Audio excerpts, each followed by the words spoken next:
Hello, welcome to my channel. I'm here to show you the last of how I store my dies. These are the dies that are, they're bigger, and so like I said before, I do categories, so I don't necessarily know who makes the die, but it really works well for me. So I'm going to show you. So I have these. Let's see if I can back out some. Oh, that's the wrong way. Okay, I have these drawers that I had purchased at Walmart, and so this one has Christmas dies in it, and I do have some of them on magnetic board, not all of them. So this one is all Christmas dies. This one is Halloween. And then here are some, these are all border type dies. So it's just I don't have them on paper. I just go through and I look and see which ones I want. That one is actually empty. Oh my goodness. Must fill that one up.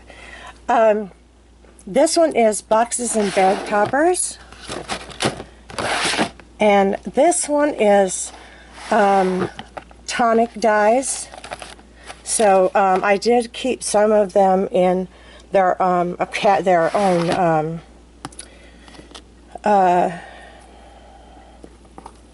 name, under their own name, mainly because I had several, so I could you know, go ahead and do that.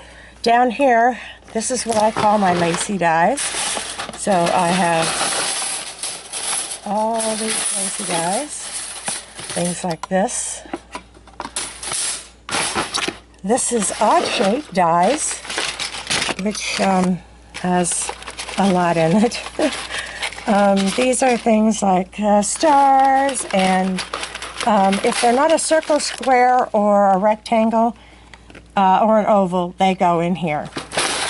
So that's pretty cool.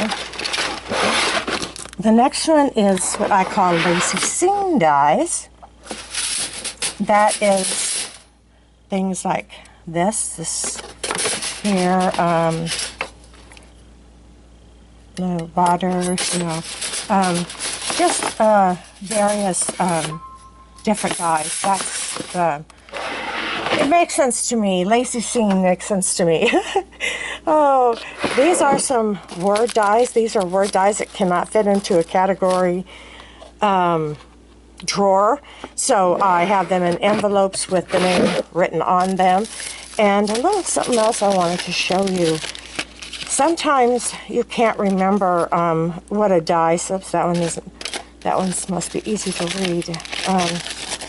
If I have a die and I'm not sure what it says, if I can't read it from looking at the front, well, I don't have that one done either. Of course, I would have to pick ones that I don't have done. Anyway, I take a red marker, a red permanent marker, and I write on the back, and so far I've not had any of them come off, so it works good too. This is just a miscellaneous drawer of different kinds of dies, things that I just didn't have enough of to put into a category, as well as this top one that won't come out because it must have something stuck back here. But just some dies that don't have, they really don't have a category that I could put them in. So, and then in this little one right here, this one has bows, and I have it written on the thing. This is bows, more bow dies, and this is coffee themed, tea themed dies. Then over here, this one's, I haven't labeled it yet, but I'm going to have to. These three are all tattered lace dies, so I have tattered lace dies in there. I have all these here. Over on this side, in this drawer, the last drawer, is all my circles, ovals, squares, and rectangles. So I have the circles and the ovals together, and I do have most all of them on magnetic chipboard pieces. Here is all my squares of different shapes, of different designs, and then here's all my rectangles. I have a lot of rectangles. I've noticed that. So that's how I store the last bit of my dies. That's all my big dies. It works really well for me. I don't know if it would work well for others, but again, I appreciate having it in a category where I can just say, well, I need some circle dies, so I just go and, because what happened for me before, let me tell you a little story. So I had them done up in all the, oh, I haven't showed you the other dies. I'm sorry, I do have some more dies to show you. Forgot to show you these. Okay, I have a couple of these carts that I picked up a long time ago.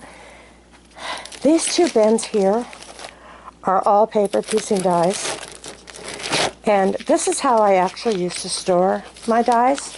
I had them in here with their little books, and they were all labeled, so I knew exactly what company they came from and everything else. Here's what I had a problem with. Let's say, for instance, I wanted a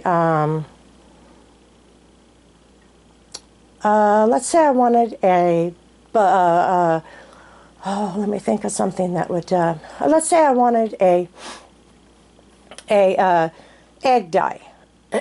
Okay, well, I would have to search through all of these name brands to decide where what egg dye I had, because I had 5 different companies that I had bought an egg dyes from. So I would have to go through all my dyes just to find an egg dye. And I said, there has got to be an easier way.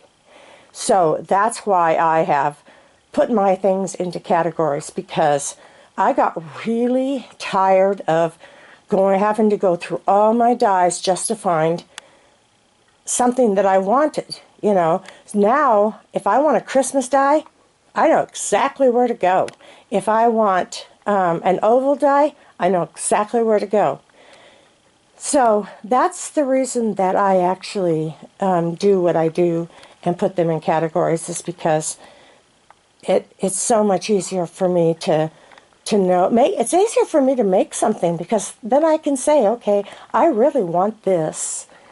And so I can go straight to it and pick it out. So anyway, enough chit-chat. I hope everybody's doing well. I am still not able to leave the house.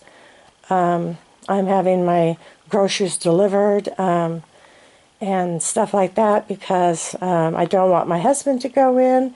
He's already still working. He's an essential employee. So he's already still working. And I want him to stay as safe as possible. And because I still have bronchitis, it's just definitely not safe for me to go out. So anyway, thanks everybody for watching, and I hope you have a really blessed day.